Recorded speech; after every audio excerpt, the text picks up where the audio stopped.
la bienvenue pour ce webinaire de présentation des performances et des coûts du service public de gestion et de prévention des déchets en Occitanie. Laure, si tu peux avancer, s'il te plaît. Donc, des choses assez classiques, un petit peu des petites consignes pour...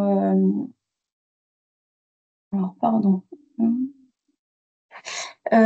Oui, donc nous allons enregistrer ce webinaire et le replay et le support seront disponibles sur la plateforme Cyclope. Vous avez le lien tout en bas de la diapo, mais il vous sera envoyé ultérieurement par mail dans la communauté SPGD que je vous invite à rejoindre si ce n'est pas déjà le cas. Vos micros sont coupés. Normalement, j'ai activé toutes les caméras ou presque. En tout cas, je le ferai au fur et à mesure parce que c'est toujours plus sympathique de voir vos visages. Comme on est assez nombreux, les échanges sont forcément restreints, donc je vous propose de poser vos questions par écrit dans l'onglet conversation. Alors, si vous pouvez éviter QR, comme ça m'évite d'être sur les deux canaux, mais voilà. Donc, dans l'onglet conversation, on y répond au fur et à mesure, ou alors ultérieurement si le sujet est traité plus tard. Et on a 2 temps d'échange dans le déroulé de ce webinaire. Alors, évidemment, je ne me suis pas présentée, pardon. Donc, je m'appelle Charlotte Parent, je suis à l'ADEME Occitanie, chargée de mission économie circulaire, et c'est moi qui anime le sujet de la connaissance des coûts du service public déchets. Et je suis accompagnée par Sandrine Carbalès et Perrine Colomer-Régis de mon équipe de l'ADEME, et puis évidemment de l'équipe d'Indigo, Sandrine Rosset et Laure Prêtre qui prendront la parole. Également sont présents Bruno Garde de la région et Chloé Misano de l'Ordéco, et je les remercie de leur participation. J'en ai peut-être oublié d'autres, mais je n'ai pas vu les arriver au fur et à mesure. Est-ce que tu peux avancer, s'il te plaît? Ça y est. Un petit décalage peut-être. Là, le sommaire? Non. Non. Ah. Personne là? Moi, je l'ai. Ah voilà, ça y est, pardon. Ouais, Donc, au bon. sommaire de ce webinaire qui va durer 1h30, donc après une petite introduction de présentation des remplissages de la matrice, pardon, on va vous présenter en détail les chiffres clés du référentiel 2022 Occitanie, tout flux et flux par flux. On fera un zoom sur l'évolution des coûts par rapport à 2019, parce que du coup, les 2 années 2019 et 2022, on a des très bons échantillons qui couvrent quasiment l'intégralité de la région. Et puis quelques tendances aussi par rapport aux chiffres 2023 qu'on a déjà, même s'ils sont moins exhaustifs. Ensuite, nous avons souhaité faire un zoom sur 3 thématiques, les modes de collecte, la redevance spéciale et la tarification incitative, voir un peu comment ces éléments peuvent influencer les performances et les coûts de gestion. Et enfin, nous ferons un rappel des accompagnements autour de la matrice et puis plus généralement des accompagnements de la région et de l'ADEME sur ce sujet optimisation du SPGD. Et enfin, on aura un temps d'échange, voilà. Et puis on aura aussi un temps d'échange entre le 3 et le 4 de mémoire. Ben voilà, je le redis pour les derniers arrivés. N'hésitez pas, donc vos micros sont coupés par souci de commodité vu qu'on est nombreux, mais n'hésitez pas à poser vos questions ou vos remarques dans l'onglet conversation. On essaiera d'y répondre au fur et à mesure. Si tu peux avancer, s'il te plaît. Ouais, il y a un décalage. Hein. Je suis sur enjeu objectif. Okay. Ouais, je suis désolée. Ouais, il y a un problème de connexion aujourd'hui. J'espère que ça ne va pas trop nous embêter. Vous l'avez toujours pas? Sandrine, est-ce que tu prendrais pas le relais pour... Voilà, je vais prendre la main sur la présentation. Ça marche, ouais, désolée.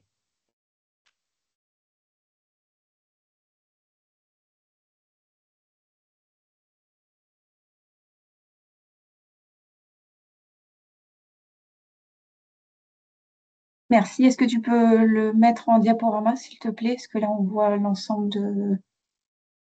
Ouais, super. Merci beaucoup.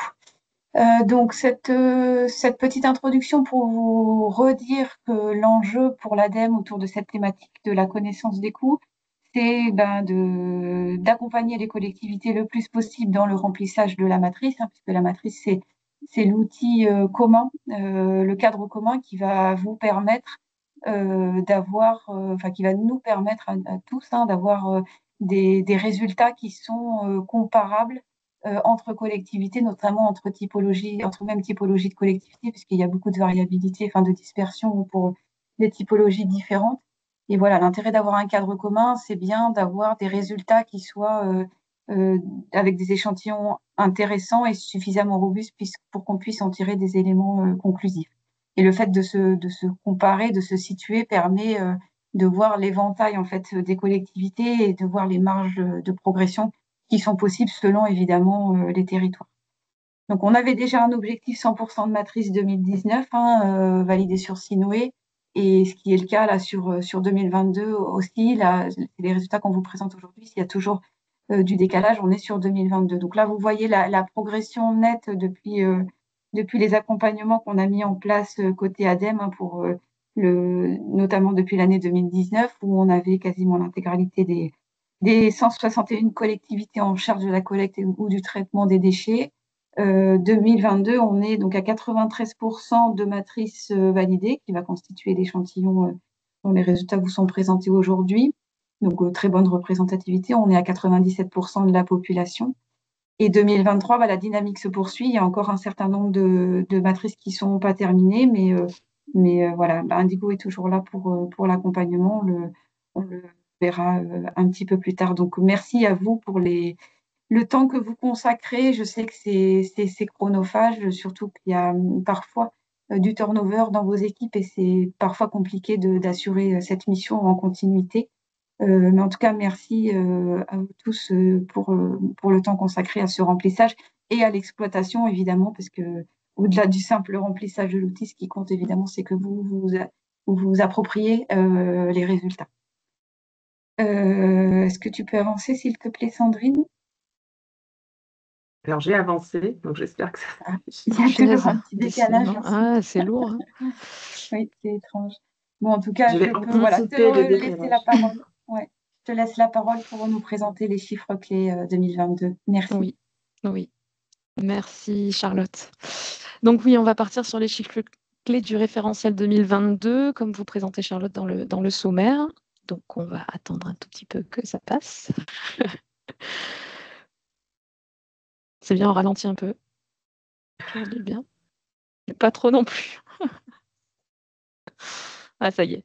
Voilà, donc comme disait Charlotte, on a quand même une très bonne représentativité des collectivités par les matrices validées. Donc, on vous incite à en faire de même pour les prochaines années au maximum, en tout cas, dans le sens où on arrive à sortir des chiffres très intéressants. Donc, on a, comme disait Charlotte, près de 98% de la population qui est représentée dans cet échantillon-là, sur les données qu'on va vous présenter là aujourd'hui, et donc 93% des collectivités couvertes. Voilà, donc sur près de 6 millions d'habitants municipaux de la région, un peu plus d'habitants DGF, parce qu'on va le voir, on a une forte proportion quand même de collectivités touristiques. C'est quand même très, très intéressant de partir sur cet échantillon-là. Donc rapidement, en Occitanie, en 2022, on a donc 161 collectivités, on l'a vu, qui assurent la compétence collecte ou traitement, dont dedans 18 collectivités qui assurent la seule compétence traitement, notamment des syndicats. Et ensuite, on a 143 collectivités qui assurent la compétence collecte, et on en a donc 133 qui sont avec une matrice 2022 validée. Sur toutes ces collectivités-là, au niveau de la région, on a une proportion qui est assez intéressante. Donc, on voit de l'urbain à 38% de la population. On a ensuite du touristique, avec quand même 29 collectivités qui sont concernées et qui représentent 10% de la population. Donc, si on regarde ces deux typologies-là, on a une différence quand même importante avec le national, parce qu'on va venir se comparer au national, donc il faut aussi montrer que l'échantillon n'est pas le même. Et donc, au lieu d'avoir 10% de la population en région Occitanie, on a 5% au national, donc ce qui est beaucoup moins prégnant. Et sur l'urbain, on est par contre inférieur, avec 50% sur l'urbain de la population qui est urbaine. Et après, sur les autres, voilà, rural, mixte urbain, on voit que c'est une bonne partie aussi de la région, mais on est plutôt sur des équivalences plus ou moins. On a un peu plus de rural sur l'Occitanie par rapport au national, mais c'est plutôt équivalent sinon au niveau pourcentage sur le rural total. Voilà, là vous avez une carte aussi sur les typologies d'habitat. Juste Sandrine, sinon c'est pas grave, mais c'était pour montrer simplement la position notamment des touristiques. Merci. En jaune, donc on voit quand même ce qui va un petit peu ressortir tout au long de cette présentation, parce qu'on a des cartes sur les ratios et sur les coûts, et on va voir l'impact notamment du touristique qui est assez important sur cette région. Merci. Donc, pour voir un petit peu les grandes tendances sur la région Occitanie, le service, donc voilà, se rendre compte un petit peu de ce que ça représente en coût. Donc, on a des charges qui s'apparentent au coût complet, ce qu'on appelle le coût complet. Donc là, c'est toutes les charges voilà, qui représentent le service et qui sont autour de 1 000 millions d'euros hors taxe. Donc là, on part hors taxe et on a près de 170 euros par habitant, donc ce qui est une masse très importante. Donc là, c'est l'ensemble des charges.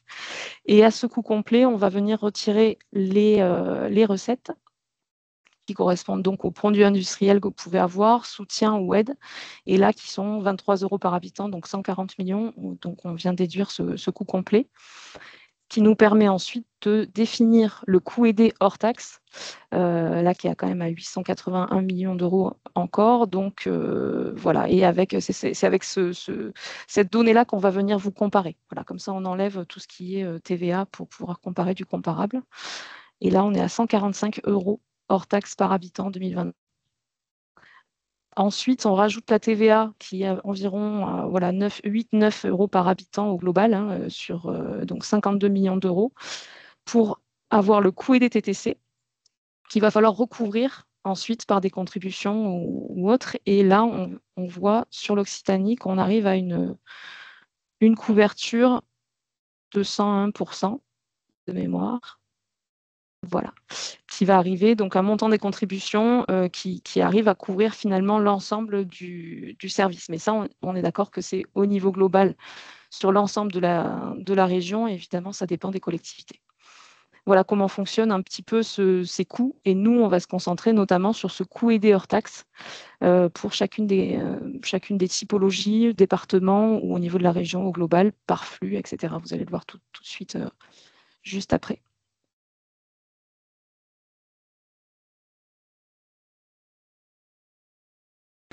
Sur ce coup, juste un petit aparté qui est très important, c'est qu'en fait, le niveau de coût est vraiment corrélé directement à la quantité de services que vous proposez dans votre service, et service de gestion des déchets, et puis la quantité de déchets qui vont être produites et donc collectées et traitées. Donc ça, c'est vraiment finalement on va dire une opération assez classique. Plus vos quantités de services sont importantes et plus vos quantités de déchets sont importantes, plus ça va augmenter le niveau de coût. Donc évidemment, l'idée, c'est de venir réduire un petit peu ces services dans la limite du possible et voilà, tout en garantissant un service de qualité à l'usager, et aussi surtout les quantités. Donc de là, on a les limites du service public. On en reparlera aussi à la fin de ce diaporama, notamment sur les pistes. Voilà, essayer de trouver une limite du service public adéquate, gérer un petit peu le financement des non-ménagers, et puis ensuite avoir des politiques de prévention, voire du financement incitatif qui va venir un petit peu bouger ces quantités pour pouvoir réduire vos coûts.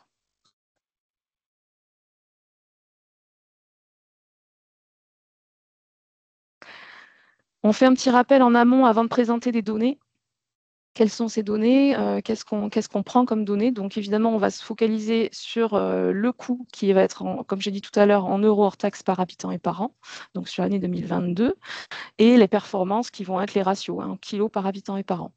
Les données, c'est des moyennes. Alors, il y a moyenne pondérée et il y a médiane. La moyenne pondérée, c'est vraiment, on tient compte de la population de chaque territoire, chaque EPCI. Donc, il y a une sorte de coefficient de pondération en fonction de chacun.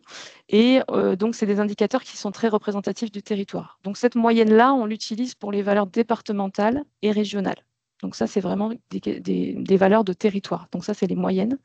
Et les médianes, c'est plutôt une valeur statistique là, qui partage un échantillon en 2 parties égales. Et ça, c'est représentatif des échantillons choisis, comme les typologies notamment. Donc cette médiane, on va l'utiliser pour tout ce qui est valeur nationale de référence auquel on va se comparer, régionale, par typologie également. Donc d'un côté, on vient prendre la moyenne pour le départemental et ensuite pour la typologie nationale, on vient prendre la médiane.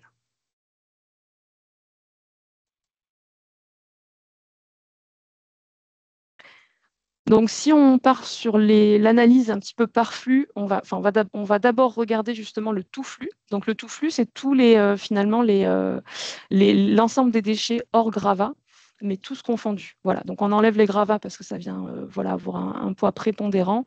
L'idée, c'est de regarder un petit peu le global des déchets gérés par vos EPCI au total sur la région. Donc, ce qu'on peut constater, alors on ne va pas rentrer dans les détails des départements parce que voilà, chaque département a son contexte, que ce soit plus de typologie touristique par exemple, des contextes qui viennent impacter un petit peu justement ce ratio de collecte et derrière le coût aidé. Mais on va regarder un petit peu au global ce que ça donne sur l'Occitanie et on va le comparer au national. Donc là, sur l'Occitanie, on est à 574 kg par habitant et par an. Et comparé au national, on est à près de 50 kg de plus que le national. Donc on a vu évidemment qu'il y avait un impact touristique. Il y a d'autres choses qui expliquent tout ça et on va le voir au fur et à mesure. En continuant sur les ratios, on a des différences par typologie. Donc, c'est ce qu'on disait à l'instant, c'est qu'évidemment, selon les typologies, on va avoir des impacts plus ou moins importants de production de déchets. Là, on est au global, donc on va regarder le détail tout à l'heure par flux, mais au global, évidemment, le touristique, étant donné qu'on est sur de l'habitat municipal et non DGF, on va avoir évidemment une production logiquement plus importante, étant donné qu'il y a des personnes extérieures au territoire qui viennent produire des déchets sur le territoire. Voilà, et ensuite, on a des différenciations alors qui sont, on va dire, de moins en moins importantes, des décalages de moins en moins importants sur les typologies, mais quand même, on a quelques petites différenciations selon les typologies. Sur les coûts, on voit en rapport, on voit les coûts. Donc là, on a aussi, donc on est à 147 € hors taxe par habitant et par an au niveau du flux. Et on a une différence très importante aussi par rapport au national de plus de 31 € par habitant. Donc, on va expliquer tout ça au fur et à mesure en fonction des flux et voilà, par les facteurs différenciants. Mais en tout cas, on voit qu'il y a une différence importante. Pour rapport, en Occitanie, en 2019, on était donc à 589 kg par habitant en tout flux. Donc là, on voit qu'il y a une réduction tout de même depuis quelques années au niveau global, au niveau production de déchets. Et par contre, on a une augmentation du coût aidé hors taxe qui est assez importante. On était à 131 € hors taxe. Sur le coût aidé, on voit aussi une différence, ça va apparaître donc au niveau des typologies. Oui, avant, on a la carte. Donc la carte, on voit un petit peu d'ailleurs ce qu'on a fait ressortir tout à l'heure au niveau touristique. On voit un impact touristique très très fort. Et après, il y a d'autres choses qui viennent impacter. Je peux prendre l'exemple, par exemple, du Lot dans le 46, là, donc, où on a, par exemple, une forte production de déchetterie qui vient tout de suite impacter, évidemment, le tout flux au niveau ratio et les coûts directement également. Donc, à chaque fois, c'est vraiment très, très contextuel selon les territoires, à plein de niveaux. Voilà. Et on voit évidemment que le coût aidé, il y a une très grosse différence aussi sur le touristique, assez importante. Donc, on voit le 180 € sur le touristique, du fait des habitants, toujours pareil, municipaux. Voilà, donc là, sur la carte, on voit évidemment tout ce qui est un peu côtier et puis touristique au niveau des Pyrénées également, qui est très impacté. Et puis, jusque vers l'Aveyron, où on a aussi un impact important, notamment du tourisme avec des collectivités touristiques. Donc, Charlotte, oui, tu veux dire que les cartes sont disponibles, hein? C'est ça que Je ne l'ai tu pas veux précisé, pardon, en préciser? introduction. En fait, là, Ouais. vous aurez évidemment le support, mais on ne peut pas vous présenter toutes les données parce qu'il y en a beaucoup. Déjà là, on vous en présente un certain nombre aujourd'hui, mais on va faire un document plus complet au format PDF, plutôt au format rapport plus que présentation. Et là, vous aurez pour tous les flux et tous flux confondus, vous aurez les valeurs, enfin les données, les médianes, les moyennes pondérées et les cartes par EPCI. Et donc ça, on y travaille, là, on est en train de le finaliser. On devrait le publier d'ici tout début d'année 2025 et il sera disponible évidemment sur la plateforme Cyclope, comme je le disais au début, sur la communauté SPGD que je vous invite à rejoindre si ce n'est pas déjà fait. Et je voulais aussi préciser que pour des questions de temps, essentiellement, on vous présente des valeurs moyennes ou médianes, hein, Laure vous l'a expliqué, qui peuvent masquer évidemment une dispersion, c'est-à-dire que l'échantillon, souvent les échantillons ne sont pas homogènes, hein, même si on essaie de les regrouper par typologie. Et donc, ces écarts-là peuvent masquer des différences. Et donc, il est intéressant aussi d'aller regarder un peu plus en détail dans le référentiel, mais on ne peut pas tout vous présenter aujourd'hui. Donc, on essaie d'avoir une interprétation basée sur les médianes et les moyennes pondérées. Oui, c'est ça. Notamment, on appelle ça les boîtes à moustaches qui permettent quand même d'avoir voilà, une vision un peu plus claire des choses. Donc, voilà, là, on ne l'a pas présenté parce que c'est un peu complexe, mais en effet, dans le référentiel, il y aura des choses à creuser. Ça peut être très intéressant. Vous allez jeter un œil quand il sera publié. Merci. Donc, pour continuer, on voulait vous montrer la différence, enfin la corrélation entre performance de collecte OMR. Donc ça, c'est la carte que vous avez à votre gauche. On est bien sur l'OMR uniquement. Voilà, le flux résiduel du coup, et le coût aidé, donc le lien entre les deux. On voit sur la carte qu'à un moment donné, il y a un lien entre les deux, c'est-à-dire que plus on produit des OMR, étant donné que c'est un flux qui est très impactant au niveau des coûts, plus on va impacter votre coût aidé global.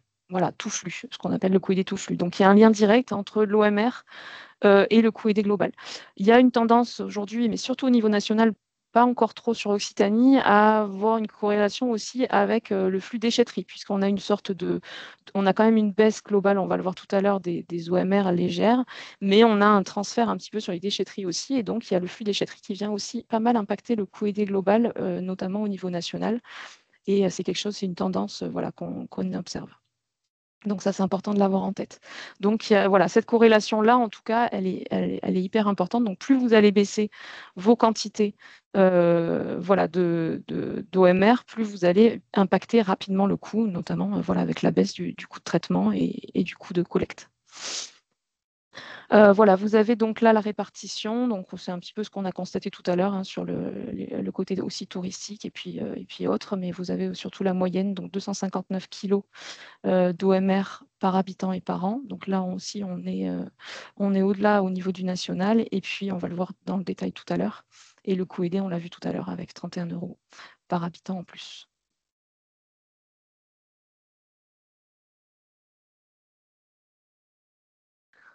Une autre représentation voilà, entre performance des collectes OMR et coût aidé tout flux. Donc, on ne compare pas juste le coût aidé OMR. Hein, on n'est pas sur la même chose que tout à l'heure, mais représenté différemment avec les typologies. Donc, en abscisse, on a les ratios OMR. Et en ordonnée, on a les coûts aidés tout flux. Et on voit qu'il y a vraiment un lien de causalité. Sandrine, j'ai juste... Ah oui, c'est bon, l'affichage qui est parti. On a un lien de causalité entre les deux, hein, étant donné qu'on voit une sorte de droite qui monte. Hein. Donc, plus on va augmenter notre ratio OMR, plus les coûts vont s'envoler, et notamment les coûts aidés tout flux. Donc, ça, c'est vraiment un lien direct et on le voit bien par cette représentation-là par point. Voilà. Et on voit aussi des différences, évidemment, entre le touristique, évidemment, qui a un impact très important, notamment parce qu'on est en habitants municipaux et non en habitants DGF. Et on voit aussi voilà, les différents impacts qu'on a vus tout à l'heure selon les typologies, même si c'est pas directement... Enfin, voilà, ça peut dépendre un petit peu du contexte de la collectivité, mais en tout cas, on voit une représentation assez classique par typologie.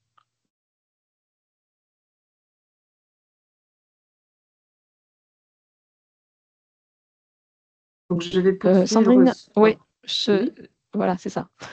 J'avais oublié que voilà. Je te laisse poursuivre. Là, on vous a présenté le coût global de service public de la gestion des déchets en Occitanie pour l'année 2022.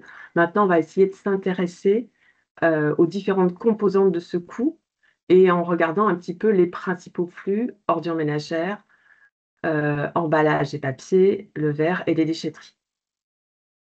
Donc, sur cette diapositive, donc là, vous avez le coût aidé tout flux en fonction de la performance de collecte des OMR. Donc, on va s'intéresser aux ordures ménagères résiduelles et on va avoir à nouveau ce même graphique de dispersion qui va être présenté là de façon un peu plus petite, mais on retrouve effectivement qu'en fonction de la quantité d'OMR, on va avoir un coût, puisqu'en ordonnée, vous avez le coût en euros par habitant du flux ordures ménagères résiduelles. Donc, plus la production d'OMR est élevée, plus on retrouve un coût élevé. Et ce qu'on voit sur ce graphique, c'est que voilà, Les collectivités qui vont être plutôt rurales, donc sur les points verts, eh ben, vont avoir des coûts les moins importants. Et plus on va aller sur des collectivités urbaines ou touristiques, on va avoir des coûts plus élevés. C'est ce qu'on retrouve au niveau des ratios de collecte, puisqu'on a, selon les typologies, une production qui est plus importante en Occitanie sur les milieux urbains et touristiques que sur les autres milieux. Et de fait, le fait d'avoir une quantité plus importante entraîne un coût aidé aussi plus important, puisqu'on va donc de 63 en milieu rural à plus de 110 donc en touristique, mais toujours pareil, on rappelle, parce c'est calqué sur le ratio pris en compte et la population municipale. À l'échelle de l'Occitanie, on va avoir une production globale donc de 259 kg par habitant, donc qui est de 29 kg au-dessus du national, ce qui vous a déjà été présenté dans la carte précédente. Et on va avoir pour le coût OMR un coût plus élevé, puisqu'on est à 82 kg par habitant, alors qu'au niveau national, on est à 65. Donc, on voit donc que le coût est donc lié directement à la production de déchets. Et on a des quantités d'OMR plus élevées en Occitanie, et ce, dans toutes les typologies. Sauf en touristique, on est sur des valeurs similaires. Mais globalement, on a des productions plus élevées, en tout cas sur des moyennes pondérées. Sur des médianes, pardon. Ce qu'on voit aussi, donc ça a déjà été dit, mais il y a un impact touristique on ne va pas rentrer dans le détail de tous les départements, mais on trouve quand même, pour des départements où il y a une forte proportion de collectivités qui sont classées en touristique, donc dans l'Aude, et puis dans les Pyrénées-Orientales et l'Hérault, où il y a à la fois du touristique et de l'urbain aussi. Donc on a une production plus élevée de déchets et un coût plus élevé. Bon, il y a d'autres éléments aussi, de contexte, d'exutoire, de traitement et autres, qui impactent également sur les coûts. Mais les quantités sont également sont un des premiers critères qui font que le coût est impacté. On peut noter qu'en Occitanie, en 2019, la production d'ordures ménagères résiduelles était plus élevée, puisqu'on a baissé, on est passé de 270 à 259, mais le coût était de 73 € par habitant. Donc voilà, on a baissé à la fois en coût et en quantité par rapport à 2019. Au niveau national, on était à 58 € par habitant en 2019, et donc là, c'est de 65 maintenant, donc il y a eu une augmentation sur ce coût-là, mais on a moins baissé en termes de kilos par habitant, on a baissé que de 5 kilos, on était à 235 en 2019 au niveau national. Donc une baisse plus conséquente par rapport en Occitanie qu'au niveau national. Donc on va balayer un petit peu donc les autres flux. Donc on a ensuite le flux papier et emballage hors verre. On va représenter les mêmes éléments, donc à savoir le graphique de dispersion. Donc là, on voit là aussi que plus on a des quantités collectées importantes, plus on va avoir un coût élevé. Mais on voit là, par contre, que ce sont plutôt des collectivités de milieu rural, donc les points verts, ou touristiques aussi. Mais on a aussi des touristiques qui n'ont pas des performances très élevées. Donc tout dépend, ça va vraiment dépendre du contexte et de l'organisation mise en place. Et qu'on retrouve donc au niveau des ratios et des coûts. Donc au niveau notamment rural, on a des coûts plus élevés parce qu'on a des performances plus élevées. Et sur les autres milieux qui ont des performances moins élevées, on va avoir un coût également moins élevé. Globalement, à l'échelle de l'Occitanie, on va avoir une performance de 52 kg par habitant. Comparé au niveau national, on est à 50, donc on est légèrement au-dessus, mais pas beaucoup. En revanche, on a un coût beaucoup plus élevé en Occitanie qu'au niveau national, puisqu'on est à 20 € par habitant, sachant qu'en 2019, en Occitanie, on avait déjà un coût élevé, puisqu'on était à 18 € par habitant pour une performance qui était équivalente. Et au niveau national, le coût national était de 12,7 €, donc on était déjà aussi au-dessus de ce coût global. Donc en termes de performance, on a des performances équivalentes ou au-dessus du niveau national pour les milieux urbains et rural. En revanche, pour les autres milieux, on est en dessous et on va avoir des coûts élevés. Alors, il y a plein de facteurs qui peuvent entrer en compte, mais notamment, il y a l'organisation du service et notamment les fréquences de collecte sur du porte-à-porte. Et puis, ce qui va impacter aussi, ça va être les conditions de tri et notamment la taille des installations. On le verra tout à l'heure, on a une forte augmentation sur des coûts de tri entre 2019 et 2022. Mais à la base, il y a quand même une organisation qui fait qu'au niveau de la collecte, qui impacte fortement les coûts. Et puis les performances aussi, puisque comme la performance est moins élevée, on va avoir des soutiens des éco-organismes et des ventes de matériaux qui vont être moins importantes. Donc voilà pour le flux papier et emballage hors verre. On va poursuivre avec le flux vert. Alors le flux vert, c'est un petit flux. Donc le diagramme de dispersion que vous avez là et les coûts sont à prendre avec plus de prudence, puisque donc voilà, c'est principalement les coûts de pré-collecte et de collecte qui sont intégrés, voire des charges de structure et de communication. Comme c'est un petit flux, les variations peuvent être importantes, plus ou moins importantes d'une année sur l'autre. Donc là, on ne retrouve pas vraiment la corrélation entre les quantités et les coûts de ce fait. On va pouvoir avoir de très bonnes performances en milieu touristique parce que c'est ramené à l'habitant, mais et à l'inverse, des performances moindres en milieu urbain, notamment sur les points rouges. Au niveau ratio de collecte, donc on va avoir, comme je disais, des performances assez élevées en touristique, voire en rural. Et puis, comme vous le voyez, en milieu urbain, beaucoup moins importantes, ce qui fait que les coûts sont liés aussi aux performances de collecte. Mais voilà, on varie entre 1,08 € et puis 3 €. Voilà. Donc, il faut faire attention à l'échelle et c'est vite impacté par le ratio de population pris en compte. En termes de performance, on est à peu près équivalent au niveau national, puisqu'on est à 33 kg au niveau de la région, 34 au niveau national. Et sur les coûts, on est légèrement au-dessus, mais on peut voir qu'on a de fortes disparités selon les départements. Donc notamment liées aux performances. Mais les performances sont pas, voilà, globalement, c'est pas très c'est pas, on est assez inférieur quel que soit le milieu.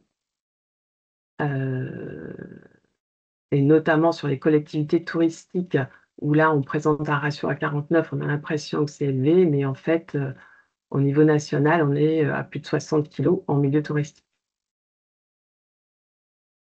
Donc voilà, c'est fortement impacté par les performances de ces collectivités. Pour rappel, en Occitanie, en 2019, on était à 31 kg, donc une légère augmentation et un coût qui était à 1,6 € par habitant. Et au niveau national, la moyenne était à 35 kg en 2019 et 1,8 € par habitant, donc une légère augmentation aussi. Donc voilà pour le flux vert. Sur les déchets de déchetterie, donc là, c'est un flux qui va fortement également impacter dans le coût. On va là retrouver de façon plus cohérente le diagramme de dispersion qu'on a pu l'avoir sur les ordures ménagères résiduelles, donc avec un coût qui augmente en fonction des quantités collectées. Alors, selon les milieux, on va avoir des ratios de production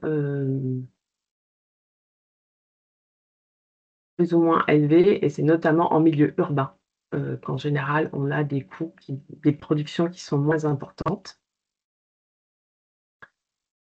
Et globalement, au niveau de la région, on est au-dessus de la production en kilos par habitant, puisqu'on a 194 kilos pour 177 au niveau national.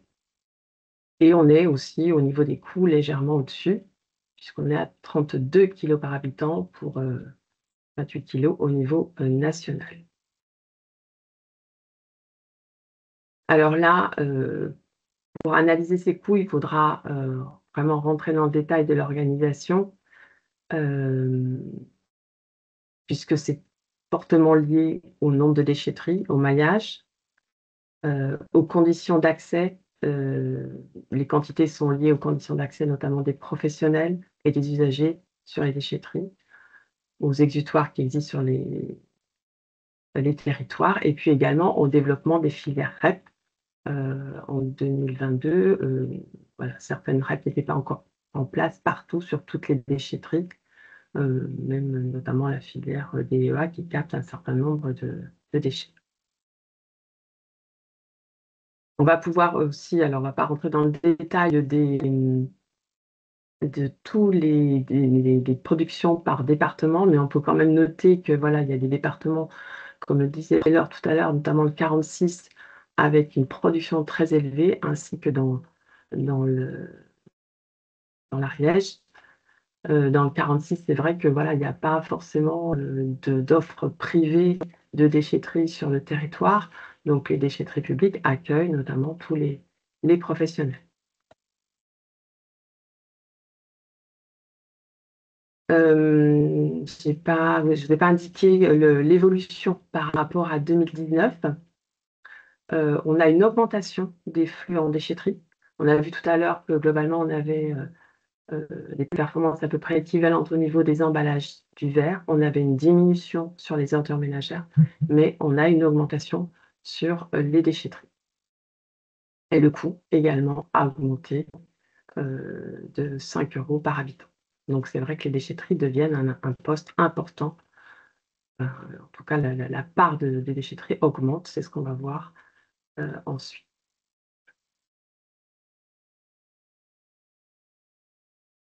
Donc voilà, on a fait un petit peu le tour de l'ensemble des flux sur les détaillés pour les performances et les coûts sur l'année 2022. Donc là, vous avez deux petites graphiques qui vous synthétisent ces éléments.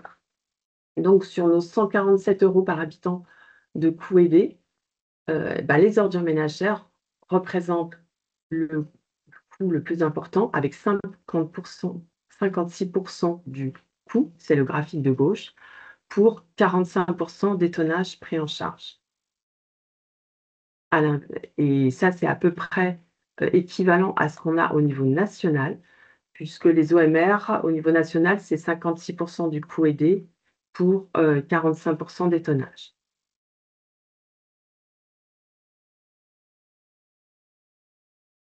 En déchetterie, au niveau de l'Occitanie, c'est 22% du coût aidé pour 34% des tonnages, et c'est équivalent au national également. Les papiers et les emballages, donc c'est 13% du coût pour 9% des tonnages. Au niveau national, le coût est un peu moins important, c'est 10% pour 9% des tonnages également. On a vu tout à l'heure qu'on avait un coût sur ce flux-là qui était quand même bien plus élevé qu'au niveau national. On était à 20 € contre 12 à peu près au niveau national.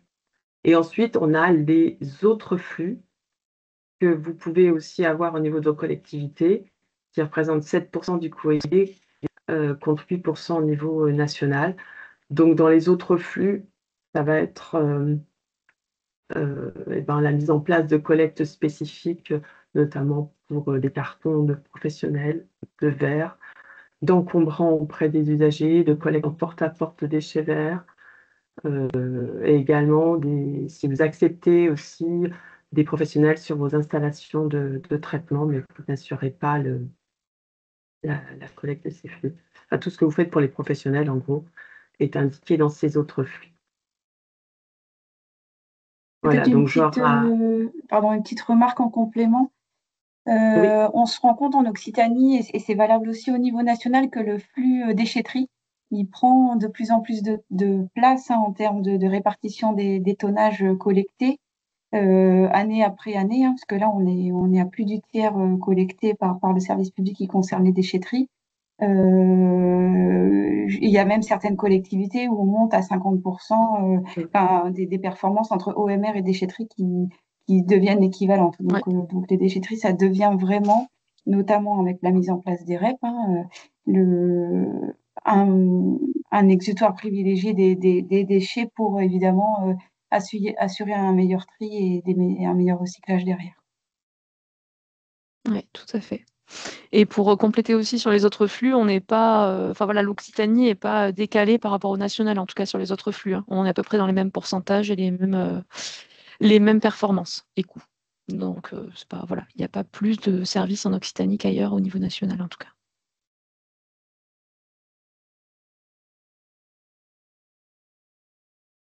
alors, là, on a essayé de vous donner un petit peu un détail du coût complet, donc de l'ensemble des charges qui sont supportées par les collectivités pour assurer le service public.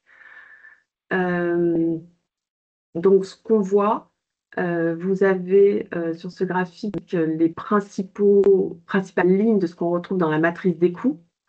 Donc, il y a les charges de structure, communication, prévention, pré-collecte, collecte, et on a mis ensemble tout ce qui concernait le transport et le traitement des déchets. Donc, le transport et le traitement des déchets, c'est quand même la part prépondérante de vos charges des collectivités, et c'est en augmentation, en légère augmentation par rapport à 2019, puisque là, on est à plus de 47, bientôt 48, on était à 46% en 2019. Sur la part collecte, donc c'est le deuxième poste, on était à 41% en 2019, donc il y a une baisse de la proportion des charges de collecte, puisque là, on est plutôt à 37%. On va avoir, en revanche, une augmentation des charges de, on va dire, structure, communication, prévention. En 2019, ça représentait 9% des charges. Et donc là, on voit que si on additionne structure, collecte et prévention, on est à peu près entre 10 et 11% des coûts. Et on a essayé de zoomer un petit peu sur les charges de communication et de prévention, où on vous a indiqué dans ce graphique les éléments issus des matrices de l'ensemble des collectivités au niveau France validées en 2022. En données médianes, on est à 2,50 € en prévention et communication. Et au niveau de l'Occitanie, on est à 2,90 € en médiane. Et on a 50% des EPCI qui ont une charge entre 1 et 5 € par habitant et par an. Sachant que voilà, il y en a qui sont encore bien plus hauts. En tout cas, c'est un peu plus élevé qu'au niveau national, et c'est aussi en augmentation par rapport à 2019, puisqu'on était plutôt à 2 € par habitant en médiane.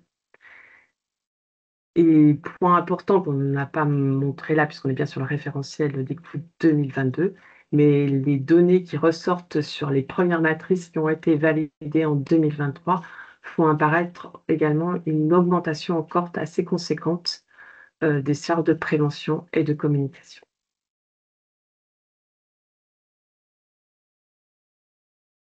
Alors, qu'est-ce qui explique un petit peu pourquoi le coût de la gestion des déchets au niveau de l'Occitanie, on a vu qu'il était plus élevé au niveau Occitanie qu'au niveau national. Premier point, c'est quand même le tourisme. Ça a été dit au tout début de la présentation, mais on a dans l'échantillon de la région 29 collectivités classées touristiques qui représentent 10% de la population totale, alors que, comme ça a été dit, au niveau national, on est sur un échantillon qui représente 5%. Pour essayer d'analyser un peu plus finement les coûts des collectivités touristiques, sachez qu'il existe des des outils spécifiques qui intègrent la population DGF. Voilà, pour essayer de gommer un peu ces écarts liés à la population municipale qui est pris en compte. Et donc ça, il y a des groupes de travail, notamment au niveau national, qui regroupent l'ensemble des collectivités de l'Occitanie pour travailler sur ces éléments. Deuxième point, ça va être le niveau de service. Pas rentrer dans le détail à ce niveau-là aujourd'hui, mais en tout cas, on constate quand même qu'on a des collectes et des fréquences qui sont plus nombreuses sur les ordures ménagères et les papiers et les emballages. On a également un maillage peut-être important des déchetteries avec des conditions qui, en tout cas en 2022, étaient peu restrictives.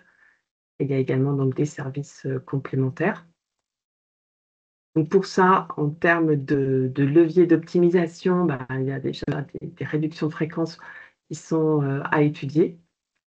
Des évolutions des modes de collecte qui peuvent être plus ou moins adaptés aujourd'hui au territoire et les faire évoluer dans les années futures. On en reparle après. Et puis, pour les collectivités, notamment, qui sont en prestation de services, d'essayer de construire des cahiers des charges pour recruter leurs prestataires qui soient peut-être plus adéquates et plus incitatifs, et pas se limiter notamment à des collectes rémunérées notamment à la tonne. Donc le niveau de service, et puis après, donc, ce qui impacte aussi, ça va être le périmètre et les limites que les collectivités ont ou pas mis en place pour contenir un peu les déchets assimilés pris en charge par les collectivités.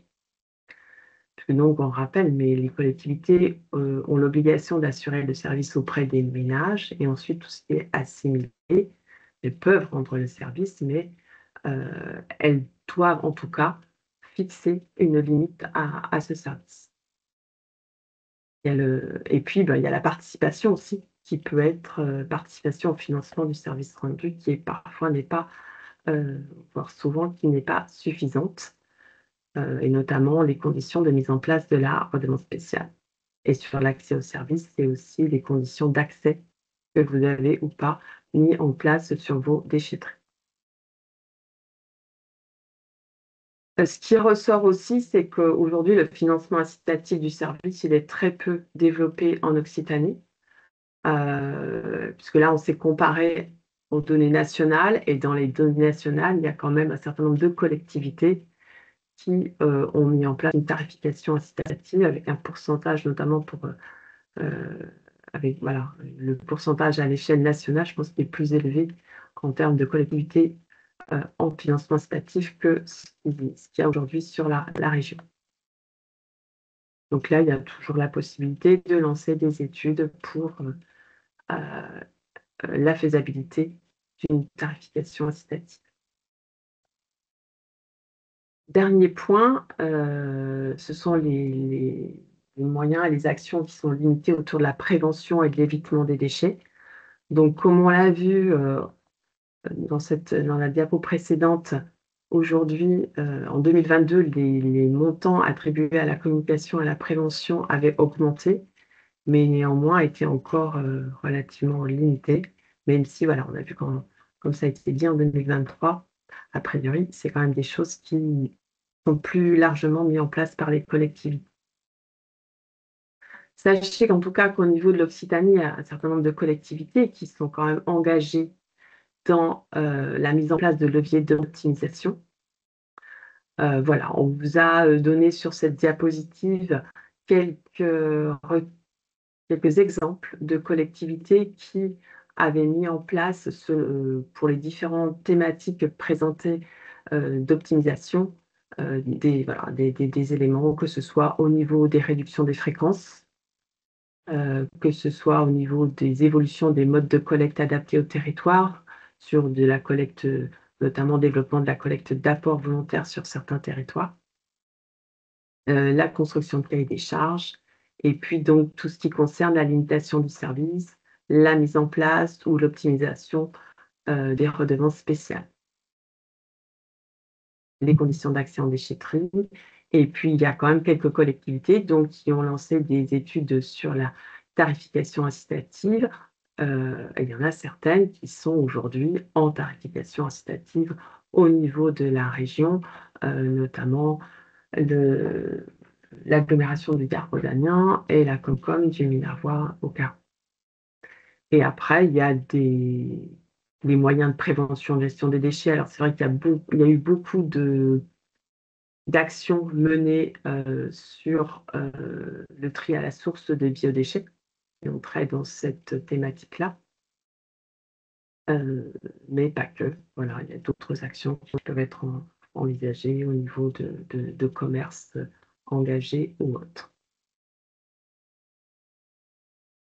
Pour vous accompagner dans la mise en place des leviers d'optimisation, je vais passer la parole à Bruno Garde de la région, qui va vous présenter les dispositifs, notamment qui sont mis en place.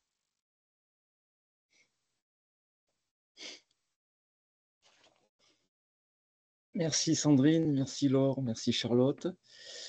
Oui, assez rapidement quand même, hein, parce que je crois que vous avez été quand même abreuvé de beaucoup d'informations.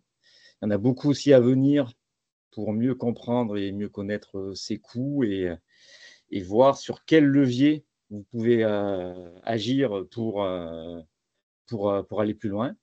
Et les dispositifs d'accompagnement, mais pas seulement que financiers, il y a aussi des accompagnements techniques, hein, les ressources qu'on peut vous mettre à disposition sont aussi là pour vous donner les moyens d'enclencher des actions spécifiques, hein.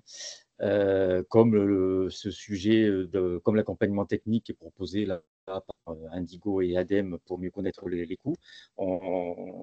Il y a d'autres accompagnements techniques, et j'y viendrai un peu en fin de mon propos. Sur les accompagnements plus financiers conjoints qui peuvent être apportés par ADEME, FEDER et région, il y a vraiment aussi cette entrée par levier. Et le contrat de transformation déchets Occitanie, là, hein, qui existe depuis 2022, offre des possibilités d'accompagnement, soit sur un axe un peu prévention pour des territoires qui seraient un peu, entre guillemets, en retard et qui auraient envie de s'engager sur ces sujets de prévention. On a aussi sur les leviers d'optimisation, hein, qui ont été présentés précédemment par Sandrine, hein, que ce soit la réduction des fréquences de collecte, le passage en PAV, toute cette réorganisation que ça demande de votre service public de prévention et de gestion des déchets. Il y a possibilité d'avoir un accompagnement région dans le cadre d'un contrat d'engagement spécifique entre vous et la région, où dans ce contrat d'engagement, on vous demande de mettre un effort supplémentaire sur le budget prévention de la matrice des coûts, de bien utiliser l'accompagnement technique qui vous est proposé, notamment pour mise en place de réunions auprès de vos élus pour leur faire comprendre un peu ce sujet et l'intérêt qu'il y a à agir. Et c'est des conditions d'éligibilité pour être éligible à ce dispositif qui est là pour intervenir après sur vos besoins en investissement dans le cadre de cette réorganisation d'optimisation, hein, sur ce passage un peu agir sur certains leviers qui sont vos leviers que vous aviez identifiés, quoi, hein. On vous a fait un petit bilan là, hein, de l'utilisation de ces dispositifs par les collectivités en Occitanie, ou depuis juillet 2022 où on en est. Donc sur levier prévention, sur 3 sessions, on a eu 20 EPCI lauréats. Il y a 6 EPCI qui ont bénéficié du dispositif optimisation et progrès, et avec différents leviers, hein, assez forts, surtout un passage du point de regroupement au point d'apport volontaire, ou du passage en porte-à-porte au point d'apport volontaire, hein, qui demande une réorganisation, beaucoup d'investissements dans la pré-collecte et dans les matériels de collecte. Et on a aussi des EPCI qui se lancent sur le dispositif performance, notamment avec l'accompagnement à la mise en place de la tarification incitative, où là, vous pouvez être accompagné par les dispositifs et, et aussi FEDER, il ne faut pas oublier les fonds européens. On a la possibilité d'accompagner soit sur la tarification incitative ou sur la collecte sélective de biodéchets, quoi. Donc voilà, sur les 160 PCI de traitement et collecte, on en a quelques-uns qui ont activé ces dispositifs, d'autres qui sont en interrogation. Mais on voulait faire le lien sur ces dispositifs parce qu'il y a un lien très étroit avec l'accompagnement qui est proposé à travers Indigo et ADEME sur le remplissage et la connaissance des coûts et l'utilisation des résultats de la matrice des coûts pour aller un peu plus loin, quoi. Et bien sûr, comme Charlotte vous l'a déjà proposé, on vous invite à rejoindre la communauté du réseau du service public de prévention et de gestion des déchets sur la communauté Cyclope, où là, je vous disais qu'on n'avait pas seulement un accompagnement financier à proposer, mais aussi un accompagnement avec la mise à disposition de ressources. Il y a pas mal déjà de choses qui sont sur cette communauté, que ce soit des fiches de retour d'expérience, de démarches d'optimisation de collectivités, que ce soit une cartographie des acteurs qui montre qui, autour de vos collectivités, a un lien sur l'entrée, optimisation de votre service public de prévention et de gestion des déchets.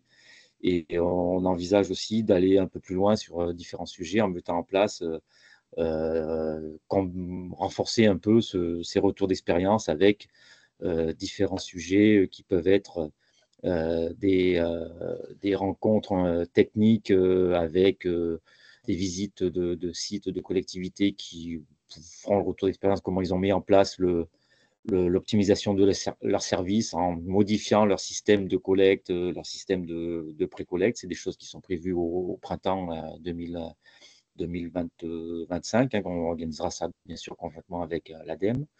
On envisage aussi de mettre en place une animation spécifique sur la TI avec un premier webinaire qui montre des EPCI qui sont engagés sur le sujet et qui montrent le phase amont, hein, quels ont été un peu les éléments déclencheurs pour qu'ils s'engagent sur cette démarche de tarification incitative. On commence à voir quelques collectivités en région, et à des rencontres techniques qui sont proposées dans le programme de formation de l'ADEME qui serait en juin sur comment comprendre et engager mon territoire pour aller là-dessus.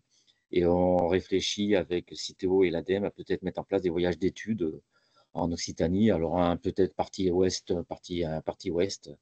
Voilà un peu ce qu'il y a dans les tuyaux pour aller un peu plus loin que l'accompagnement seulement financier, hein, sachant que l'accompagnement financier, aujourd'hui, on est dans un cadre financier budgétaire assez contraint, hein, en 2025, ou pour le cas de la région, on a, pour la première fois, on n'a pas un budget qui sera voté d'ici la fin de l'année, mais la préparation budgétaire est en cours et décalée, et avec un budget qui sera seulement voté en 2025, en février 2025.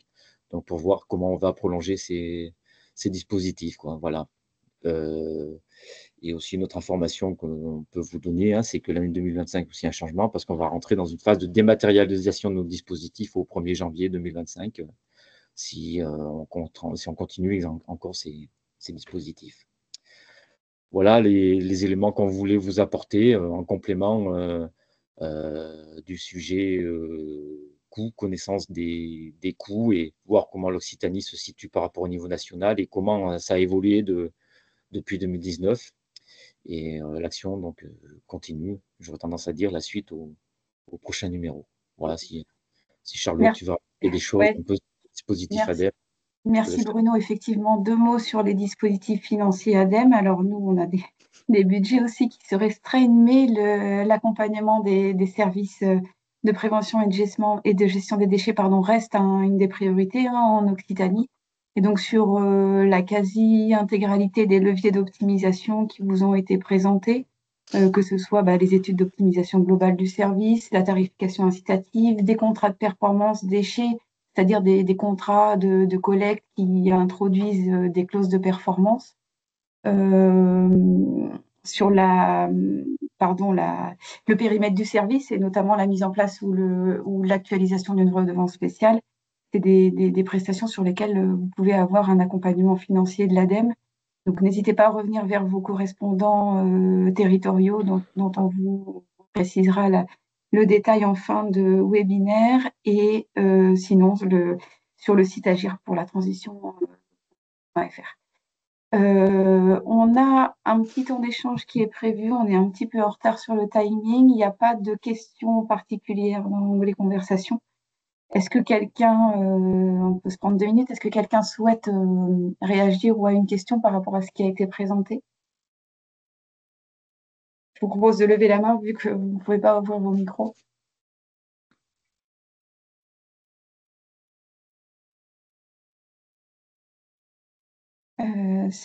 Visiblement, ce n'est pas le cas. Donc, c'est que tout est très clair. N'hésitez pas. Ah oui, Laure, merci. Je vous autorise le micro. Oui, vous pouvez activer votre micro. Alors, le micro est coupé. Le micro ne fonctionne pas, ouais. Il faut que vous l'activiez quand même. Ouais. Oui, c'est bon? Oui, allez-y. Oui, bonjour. Donc, on a entendu que vous parliez d'un éventuel accompagnement sur la redevance spéciale. Concrètement, comment ça fonctionne? Avec mon micro, c'est mieux. On peut accompagner des prestations d'études, en fait, soit de mise en place de redevances spéciales pour les collectivités qui n'en ont pas, soit de mise à jour, parce que parfois la tarification est assez ancienne. Donc, c'est de la prestation. Oui, c'était l'idée de notre côté, puisqu'elle est en place depuis 2010, et on voulait le faire en 2025. Alors, du coup, comment on doit procéder? Eh ben, vous pouvez déposer un dossier directement sur la plateforme Agir pour la transition. Sinon, le mieux, c'est de contacter votre correspondant ADEME. Vous êtes sur quel département, pardon? 31. 31, c'est Véronique Matevon. Je vous mets ses coordonnées dans la conversation. Ok. Ok. Merci. Merci. Oui, merci Laure. Pour information, à la fin de ce diaporama, vous avez tous les contacts, que ce soit Indigo pour l'accompagnement jusqu'à fin 2026 et l'ADEME. Donc du coup, n'hésitez pas selon vos territoires et départements à contacter l'ADEME, enfin la région Ville-Bruno, ou nous aussi, selon qui est votre référent. Idem, rapprochez-vous conjointement à ADEME Région pour cette phase amont de prestation. Il n'y a pas d'autres mains levées, je vous propose d'enchaîner. Oui. Sur l'évolution par rapport à 2018. Voilà, on pensait faire donc le temps d'échange qu'on voulait faire, c'était vraiment sur la photographie en fait de 2022 et on a un petit peu parlé de l'évolution, mais là on va vraiment rentrer dans 2 diapos simplement sur l'évolution, puis ensuite on partira sur RS, TI, mode de collecte. Sur l'évolution des coûts, évidemment, on voit que les OMR baissent et malgré tout que les coûts augmentent et on sait à quoi c'est dû notamment, c'est dû à la TGAP, on voit l'évolution de la TGAP sur la droite. Donc là, 2022, on est vraiment à mi-chemin sur l'évolution justement de la TGAP et on sait qu'il y a encore au moins 3 années, en tout cas avec une forte augmentation. Donc là, on a pris simplement les coûts de traitement, uniquement traitement, pas transport, pour regarder un petit peu où on en était sur les OMR comme sur les papiers emballages hors verre. Et on vous a mis en rapport l'affichage 2019 aussi pour voir l'évolution. Donc on voit qu'il y a quand même une évolution très importante, et voire très importante. Merci Laura. Laura qui s'en va, merci d'être là. Et donc, on voit une évolution aussi importante, notamment en euros par tonne sur le papier emballage hors verre. Donc, voilà, et on a quand même 219 € par tonne. Donc là, on est par tonne, c'est les coûts de traitement, les regards par tonne, en médiane sur l'ensemble des collectivités d'Occitanie sur le papier emballage hors verre et 122 € par tonne sur l'OMR. Donc voilà, avec 50% des collectivités jusqu'à 150 € et ensuite on est à 110 à peu près, 115 à 150 € sur l'OMR et puis voilà, on est à combien là? Ouais, 180 jusqu'à les 50% des collectivités, jusqu'à 270 à peu près euros par tonne pour les papiers emballageurs verts. Donc en tout cas, on voit voilà, une évolution importante et la TGAP n'y est pas pour rien en effet là-dessus. Donc ça c'est hyper important. Au niveau national, on a un coût de traitement OMR qui est plutôt à 127, donc un peu plus élevé, euros par tonne sur l'OMR, et un coût de tri qui est à 196 euros, donc moins élevé. Donc tout ce qu'on a vu tout à l'heure avec ce que Sandrine a présenté, notamment sur le papier emballageur vert, avec des petits centres de tri qui font que l'Occitanie quand même a des coûts plus importants, notamment sur le papier emballageur vert. Et puis on a aussi l'extension de consignes de tri avec de la modernisation de centres, etc. Donc des investissements importants et des fois des nouveaux centres nécessaires. Voilà, et ça, c'est des choses qui vont se poursuivre aussi que ce soit en PEHV comme en OMR, hein, qui vont se poursuivre sur les années à venir, la TGAP d'un côté et la modernisation de l'autre côté aussi. Voilà, donc ça, c'est une part importante de l'impact des coûts.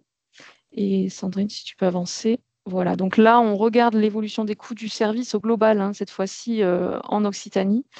Et on voit à partir de 2019, puisque c'est un peu la référence de la dernière analyse qu'on a faite, et puis des données qui sont logiques, hein, puisqu'on a quand même des données 2020-2021 un peu particulières avec le Covid notamment. Donc là, on a quand même un passage de 125 euros par habitant et par an à 136 euros en 2022. Donc une augmentation très très forte. Et si on regarde l'augmentation à venir, donc là en fait ce qu'on a fait, c'est qu'on a pris un échantillon restreint de collectivités. Il y en a 68 qui ont fait leur matrice de 2019, 2020, 2021, 2022, 2023 pour vraiment voir l'évolution. Donc c'est évidemment restreint, mais c'est quand même assez représentatif de l'évolution des coûts, et on le voit aussi sur la France, hein. On a aussi 10% d'augmentation entre 2019 et 2022. Et on a donc sur ces collectivités-là, sur cet échantillon-là, quand on regarde 2023, parce qu'il y en a pas mal qui ont validé leur 2023, on voit une augmentation encore plus importante en un an. C'est-à-dire qu'on avait eu 11 euros donc, entre 2019 et 2022 d'augmentation, et là on a 14 euros en un an. Donc en fait, c'est vraiment énorme, et on voit que voilà, tous les impacts à la suite du Covid, l'impact de l'inflation notamment, donc on a l'image à côté de l'inflation globale donc, qui normalement devrait baisser en 2024, mais on a une forte augmentation en tout cas sur les années 2022 et 2023. Donc forcément, ça vient impacter l'ensemble du service avec une TGAP importante également et des coûts de traitement qui augmentent. Voilà. Les 14 euros par habitant en plus, on a malgré tout une baisse de DMA, on l'a vu, hein, une baisse des OMR, donc pas énorme, mais quand même importante. Mais malgré ça, voilà. Donc on a aussi des déchetteries qui baissent un petit peu, pas beaucoup, mais qui baissent légèrement du fait des DMA, des déchets en déchetterie. Et par contre, on a une augmentation des PEHV, donc papier emballage hors verre, due notamment à l'extension des consignes de tri. Voilà pour l'évolution. Il y a une question de Laure, il me semble que j'ai vu passer. On peut y répondre tout de suite. Alors, le taux de couverture aussi haut. Donc, en effet, on a aussi, comment on appelle ça, des bases locatives. Il y a une révision des bases locatives qui a fait que du coup, ça a permis un peu d'abonder les recettes de Tom. Je pense que c'est ça, alors, également. Et puis, on a une prise de conscience, alors ça, c'est plus récent, mais notamment en 2023-2024, mais c'est plus récent sur l'augmentation des taux de Tom, hein. On voit pas mal de collectivités qui ont essayé d'anticiper ou de rattraper ça. Donc après, c'est évidemment sur déjà un échantillon de 68 collectivités d'Occitanie. Donc c'est pas tout le monde n'a pas les courbes qui ont suivi comme ça, ou en tout cas que les contributions sont venues couvrir complètement. Il y en a certaines qui n'ont pas pu couvrir, hein, et qui étaient à 80% de couverture. Donc ça, c'est vraiment ces 68 collectivités, et puis c'est une moyenne sur toutes les collectivités. Donc il faut faire attention aussi, c'est au global. Voilà donc pour l'évolution. Donc attention parce que on sait que c'est vraiment on voit que la tangente là, elle est vraiment en augmentation très très forte. On le voit juste à la façon dont la courbe augmente énormément. Donc ça, il faut vraiment faire attention à ça, anticiper sur les contributions, communiquer aussi beaucoup, parce que vous n'y êtes pas sur grand-chose, hein, sur ces augmentations-là, et essayer d'optimiser ce que vous pouvez. On l'a vu tout à l'heure, on a vu une baisse de la collecte des OMR, on a vu des coûts de collecte des OMR, donc c'est des choses sur lesquelles vous pouvez en tout cas intervenir dans le champ de vos compétences. On peut poursuivre sur les autres sujets qu'on a voulu développer là, justement. Donc ça, c'est un petit peu des leviers qui nous paraissent importants. On a sélectionné 3 leviers, donc mode de collecte, redevance spéciale et tarification incitative, et on va essayer d'en parler rapidement et de faire une sorte d'état de ce qu'on observe. Là, on a pris des données nationales parce que c'est les données où on a l'échantillon le plus intéressant pour avoir un détail sur chacune de ces modes de collecte-là. Donc, pour ceux qui ont regardé le webinaire, on a fait des webinaires et donc les webinaires sur ce sujet-là, mode de collecte, vous allez retrouver certains graphiques. Donc, on a regardé simplement l'euro par habitant, le coût, en détaillant coût de collecte et coût de pré-collecte, qui sont vraiment relatifs à cette compétence-là en lien avec les modes de collecte. Et on a aussi relié ça, les coûts, avec le ratio en rouge que vous voyez là, donc sur les points que vous voyez, le ratio collecté. Et on voit que les modes de collecte ont vraiment un impact important sur les coûts et sur du coup la quantité collectée. Donc tout simplement, ce qu'on peut en déduire de ce graphique, c'est qu'on voit que entre porte-à-porte et apport volontaire, il y a une légère baisse au global du coût global sur l'apport volontaire, mais quasiment équivalent, en tout cas au niveau, on va dire, captation d'OMR. Là, en l'occurrence, on est sur les OMR. Et par contre, on a une inversion presque, en tout cas une part très importante de la précollecte, évidemment, avec l'investissement que demandent notamment les colonnes. Et une collecte, par contre, qui baisse près de moitié. Donc ça, c'est assez intéressant au niveau optimisation, mais ça demande des investissements importants. Voilà, et en face, on a le regroupement aussi qui reste actif dans pas mal de territoires, qui appelle énormément de déchets. Donc on le voit avec le kilo par habitant qui monte à 240 quand même, contrairement à 180 en moyenne sur le territoire national. Et donc, évidemment, un coût de collecte important avec une proximité plus, forcément. Voilà, par contre, voilà, un équivalent, en tout cas, un petit peu plus, mais un équivalent pré-collecte assez bas, tout comme le porte-à-porte. Voilà, donc là, oui, j'ai oublié de préciser, on a pris toute typologie hors EPCI touristique, parce que là, les EPCI touristiques ont beaucoup d'apports volontaires, mais ça vient fausser au niveau de la quantité des déchets, comme au niveau finalement de l'investissement associé. Donc on a vraiment pas pris les collectivités touristiques qui permettaient d'y voir plus clair sur cette analyse-là. Et si on se concentre sur le porte-à-porte uniquement, donc là, toujours les euros par habitant, et on a essayé de regarder que sur les collectivités en porte-à-porte, du coup, uniquement, majoritairement, on a un impact très important en lien avec la fréquence. Voilà. Donc là, plus la fréquence est élevée, plus on va avoir de déchets à collecter et plus on va avoir un coût de collecte important. Donc là, c'est assez parlant. Le C3, on n'a pas beaucoup d'échantillons, donc attention au C3, c'est pour ça qu'on l'a mis en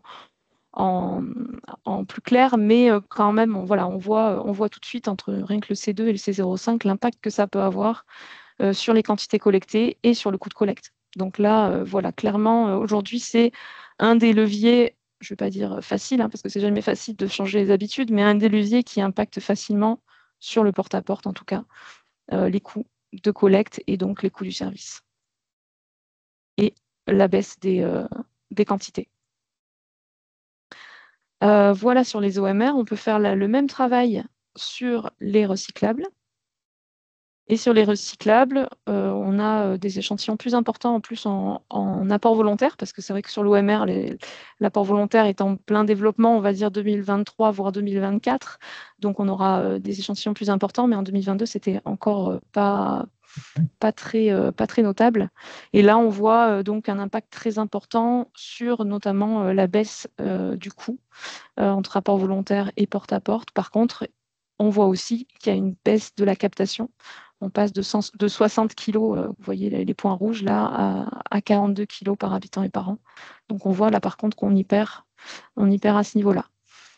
Sur le mixte, c'est pas du point de regroupement, c'est vraiment mixte, donc c'est un mélange de modes de collecte, et on voit que plus on mélange les modes de collecte, plus on va avoir, on va dire, du chevauchement finalement dans les camions, dans les besoins des moyens humains et matériels, et qu'à un moment donné, ça impacte aussi le coût de manière très forte. Donc attention aussi à à pas démultiplier les modes de collecte et de les associer à une typologie, on va dire, selon votre territoire.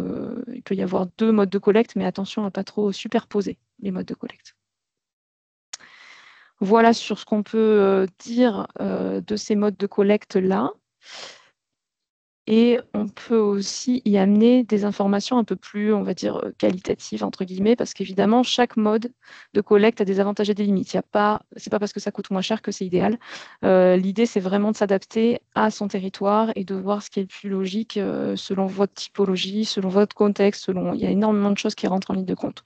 En tout cas, ce qu'on peut faire ressortir, il y a énormément de choses, hein, on vous laissera regarder de manière plus attentive quand vous recevrez le support, c'est que on a le porte-à-porte qui est fortement pratiqué, il y a un historique quand même pour les collectivités qui en ont, il y a un attachement usager par rapport à un service vraiment individualisé. On a le point de regroupement qui est plutôt en déclin aujourd'hui, hein, avec des remplacements notamment à port volontaire, puisque c'est un simili quand même apport volontaire, en tout cas, c'est l'usager qui apporte à l'extérieur de son logement. Et on a l'apport volontaire qui est en développement, notamment pour les OMR, parce qu'il y avait peu d'apport volontaire pour les ordures ménagères résiduelles. Pour le porte-à-porte, voilà, on a une responsabilisation des usagers, l'individualisation qui est hyper importante dans le sens où on a des flux de qualité, notamment sur le recyclable, donc ça c'est important. Et par contre, on a un coût quand même qui est lié à la fréquence de collecte, donc voilà, qui est plus important en tout cas que le reste, sauf si on réduit sa fréquence de collecte où là on peut limiter le coût. Le point de regroupement, le gros problème c'est qu'il est ouvert à tout type de déchets, hein, quantité élevée et coût élevé du fait de la quantité. Et l'apport volontaire, là, on est évidemment sur une économie collecte, mais en face de ça, on a un changement quand même complètement de paradigme sur votre compétence. Hein, ça change totalement, en tout cas. Voilà, donc il y a des points d'attention, notamment sur où est-ce qu'on les pose, le fait qu'on demande un petit peu on déplace les usagers un peu plus loin la plupart du temps, puisqu'on a plus de volume dans ces colonnes-là, et faire attention au nettoyage, la communication et l'acceptabilité notamment. Voilà sur ces points-là, les avantages et les limites de manière assez résumée. Et ensuite, on va passer sur la redevance spéciale. Une petite photographie, on va dire, de la redevance spéciale sur et le national et la région, quand ça veut bien vouloir passer. Non, Voilà, ça fait un moment que c'est activé. Ouais, c'est pas grave, t'inquiète. Donc, on reprend rapidement le principe de la redevance spéciale. Hein. C'est un financement du service rendu au niveau des producteurs non ménagers qui utilisent le service. Et c'est applicable par les collectivités qui assurent la collecte des déchets, d'accord, et qui financent le service directement ou indirectement par une TOM ou le budget général. Donc, l'idée, c'est de venir vraiment financer ce service rendu auprès des producteurs non ménagers qui utilisent ce service-là. En réalité, en lien avec la réalité du service que vous leur fournissez. En gros, en France, il y a 75% de collectivités dans lesquelles l'ARS est instituée, à hauteur d'une moyenne de 5,6 € par habitant. Et sur l'Occitanie, on est plutôt à 82% où il y a une ERS instituée, avec une moyenne quasiment équivalente.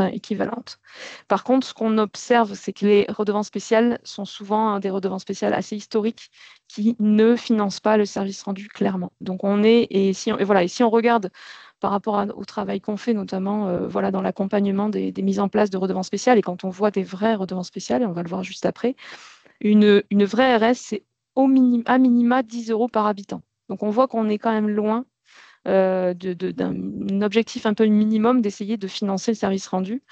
Donc vous rendez un service à des producteurs non ménagers alors que ce n'est pas forcément votre compétence de base, et en plus vous ne couvrez pas ce service-là à hauteur de la réalité. Donc c'est vrai que c'est dommageable, et en plus ça impacte directement les usagers ménagers. Et c'est là que ça vient un petit peu poser problème. Donc c'est un des leviers quand même assez efficace sur les EPCI qui ont des RS, mais pas forcément justement en lien avec le service rendu. Donc, la redevance spéciale, quand vous la mettez en place, vous responsabilisez de manière directe et vous incitez à une meilleure gestion des déchets. Donc le producteur non ménager peut décider de partir du service, hein, tout simplement, pour aller chercher une prestation ailleurs. Bon, souvent, il y a des retours, étant donné que les prestations sont chères par rapport à ce que vous proposez, vous, finalement, même avec une ERS qui remplit son rôle complètement. Une réduction des ordures ménagères qui est vraiment importante, voilà, parce qu'il y a une responsabilisation. Et en parallèle, évidemment, une hausse du tri. Donc ça, évidemment, c'est en fonction d'une RS plus ou moins qualitative, on va dire, hein. Ça dépend des modalités, des tarifs, des flux que vous facturez. J'ai vu une question passer, donc oui, la plupart du temps, les RS, c'est sur les ordures ménagères résiduelles, mais aujourd'hui, il y a des réflexions et il y a des collectivités qui le mettent en place sur la collecte sélective également.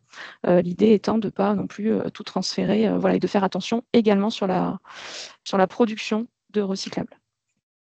Voilà. Et la limitation du service, hyper importante aussi, hein. On collecte, oui, mais jusqu'à quand on estime que ce ne sont plus des déchets assimilés aux ordures ménagères résiduelles ou voilà, ou aux déchets ménagers en général.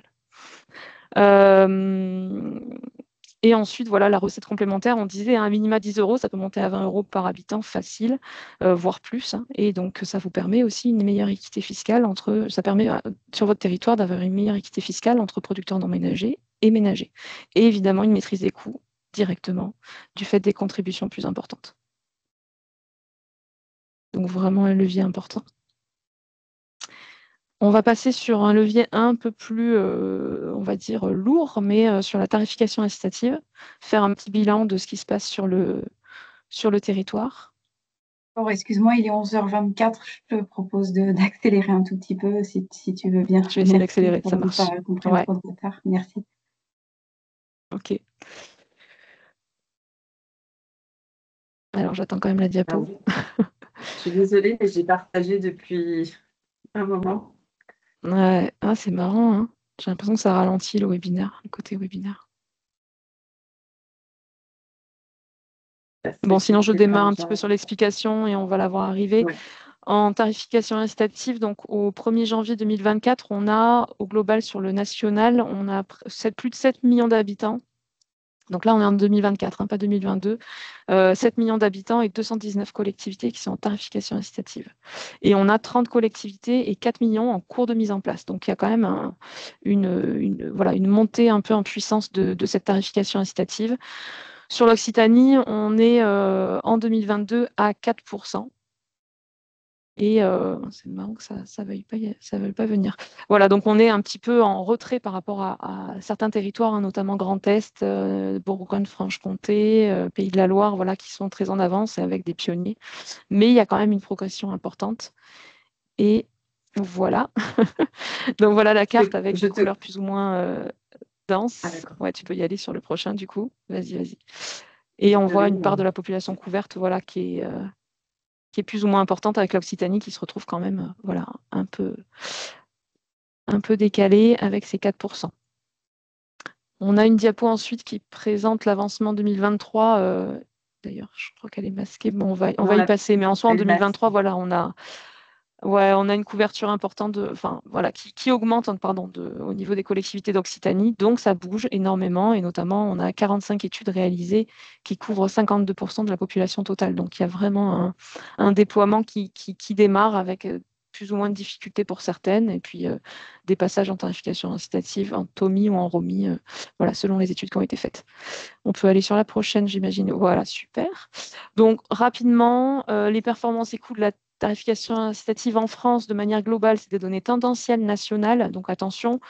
Mais en gros, on voit une baisse très importante des quantités tout flux et en face de ça aussi des ordures ménagères. Donc voilà, en moyenne, on est à 224 kilos par habitant et par an d'OMR et on baisse à 125. Donc ça a un impact très important et donc sur le tout flux également et aussi sur les coûts avec potentiellement de manière tendancielle aussi, moyenne, etc. On peut atteindre du moins 25 € par habitant et par an, ce qui permet quand même d'équilibrer énormément l'augmentation de la TGAP, si on parle que de ça. Voilà pour les leviers. Donc on accélère un peu et après il nous reste donc l'accompagnement autour de la matrice présenté par Sandrine. Donc je pense qu'on va accélérer plus.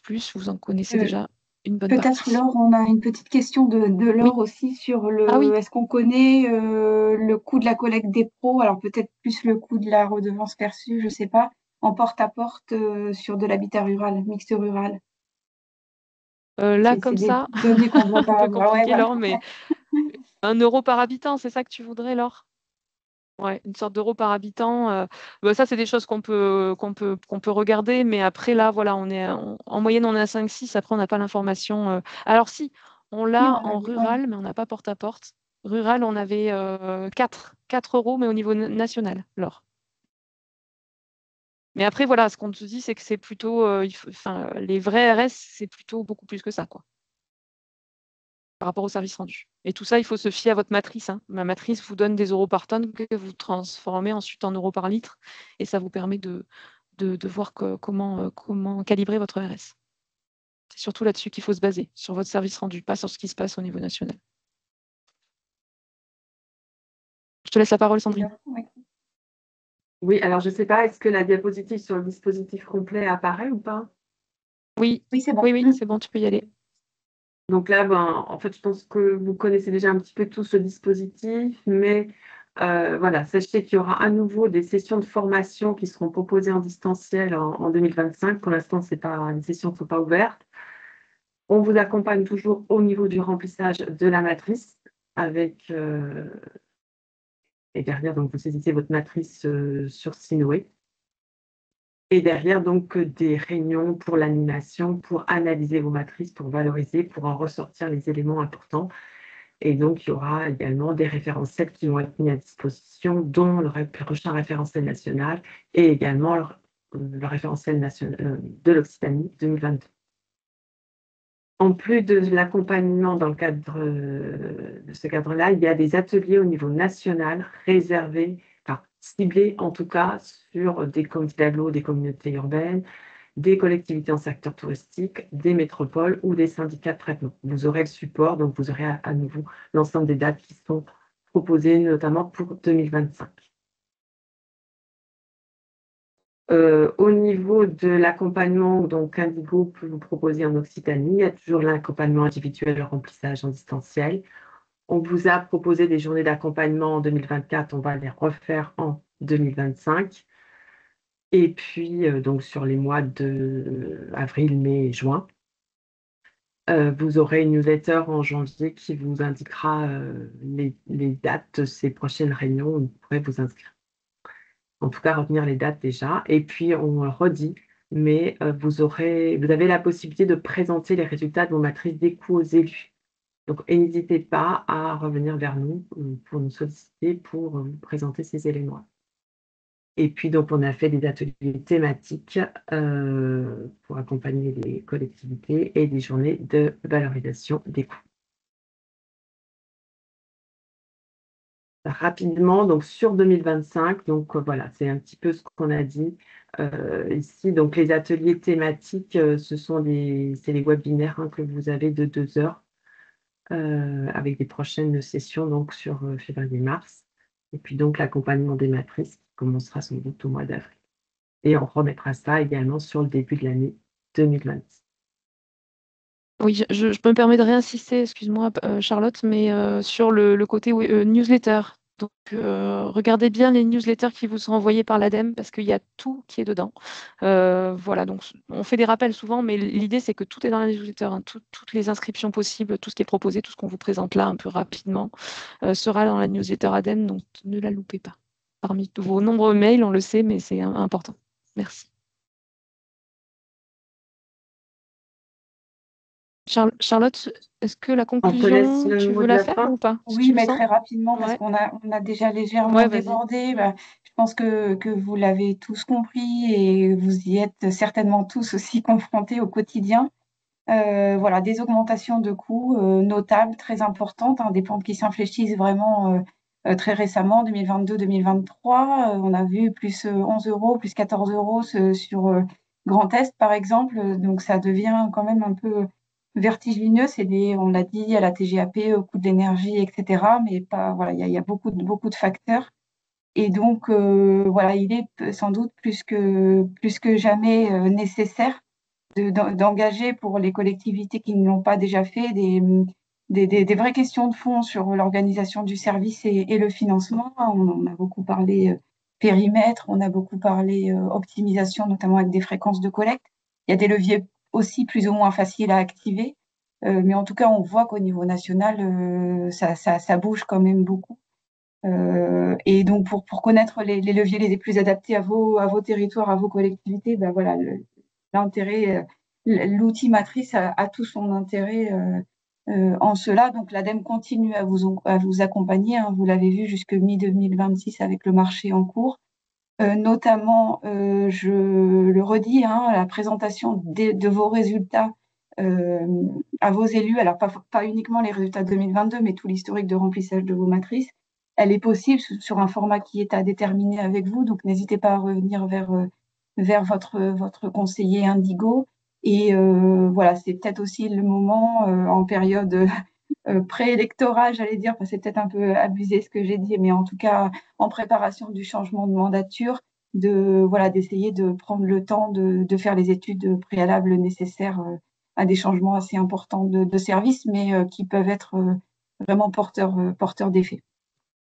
Je vous remercie. Alors, si vous n'êtes pas contraint par le temps, on peut prendre quelques remarques ou quelques questions supplémentaires. N'hésitez pas à lever la main.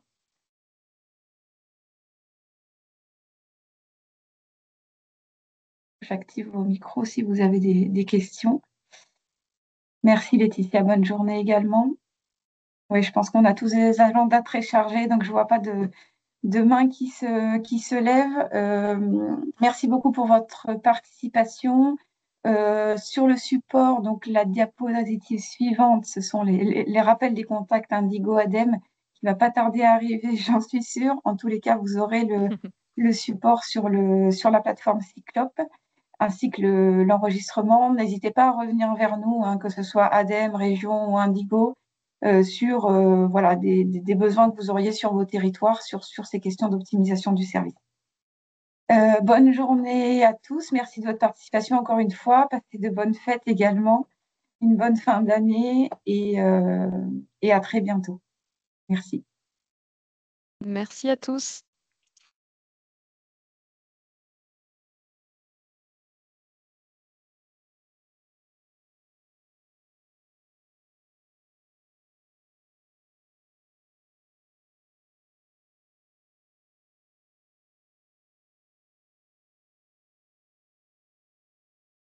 Charlotte,